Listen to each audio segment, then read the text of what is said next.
السلام علیکم ورحمۃ اللہ وبرکاتہ۔ توبہ کا دروازہ کبھی بند نہیں ہوتا۔ ایک شخص نے دریافت کیا، میں گناہ کر کے بہت زیادہ شرمندہ ہوں، میرے لیے توبہ ہے؟ آپ نے منہ پھیر لیا۔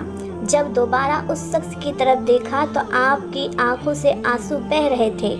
فرمایا، جنت کے 8 دروازے ہیں، کھولے بھی جاتے ہیں اور بند بھی کیے جاتے ہیں، سوائے توبہ کے دروازے کے وہ کبھی بھی بند نہیں ہوتا ہے۔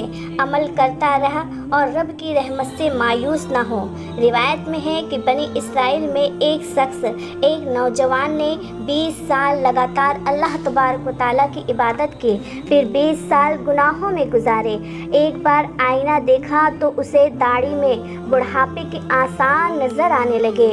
وہ بہت ہی غمگین ہوا اور بارگاہ رب العزت میں گزارش کی کہ اے رب ذوالجلال، میں نے 20 سال تیری عبادت کی، پھر 20 سال گناہوں میں گزارے، اب اگر میں تیری طرف لوٹ آؤں تو مجھے قبول کر لے گا؟ اس نے ہاتف غیبی کی آواز سنی، وہ کہہ رہا تھا، تو نے ہم سے محبت کی، ہم نے تجھ سے محبت بنایا، تو نے ہمیں چھوڑ دیا، ہم نے تجھے چھوڑ دیا، تو نے گناہ کیے، ہم نے موقع دیا، اگر تو اب ہماری بارگاہ میں لوٹے گا تو ہم تجھے شرف مقبولیت بخشیں گے۔ جزاک اللہ خیرا۔